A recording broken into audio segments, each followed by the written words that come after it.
Bonjour, je m'appelle Ilana Sarlabou, je vais à l'école Louis-Philippe Paris et aujourd'hui je vais vous parler du livre Bonjour Tristesse, écrit par Françoise Sagan de la maison d'édition Pocket. Donc cette histoire commence avec Cécile, une jeune fille de 17 ans, son père Raymond et sa belle-mère à ce temps-là, Elsa, qui vont partir en vacances sur les côtes d'Azur durant l'été 1954. Par la suite, Anne, qui est une bonne amie de la mère morte à Cécile, sera invitée par Raymond à les joindre dans leurs vacances.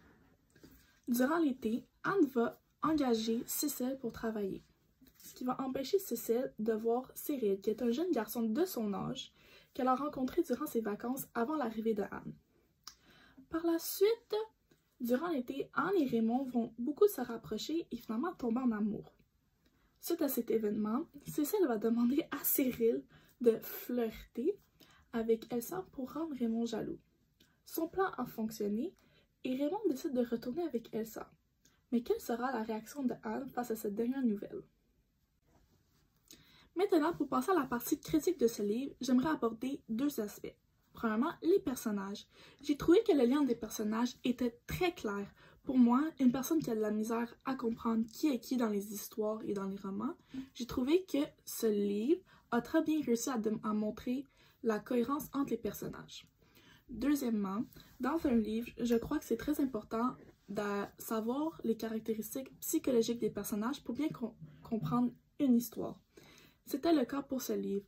Les caractéristiques psychologiques étaient très définies, très décrites et très présentes pour chaque personnage d'une grande quantité. Et le livre nous aura fourni une bonne description de la psychologie des personnages qui nous a beaucoup aidé pour comprendre le livre.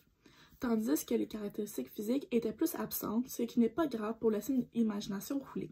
Comme deuxième aspect, les thèmes. Donc à chaque page, il y avait un thème très défini, que c'était la joie, la tristesse, la jalousie, la peur, l'inquiétude. Ce livre contenait une grande quantité de thèmes.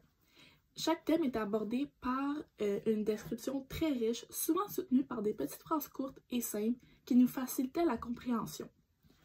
Ces thèmes étaient toujours interprétés par les actions des personnages et même leurs paroles. Donc, un personnage pourrait avoir une conversation avec un autre personnage et on voyait le thème à travers la conversation. Les actions étaient très claires, très bien décrites, simples à comprendre, ce qui nous faisait comprendre encore plus facilement les thèmes. Suite à la lecture de ce livre, je donne 4 étoiles. Donc, c'était un livre très facile à comprendre pour des adolescents.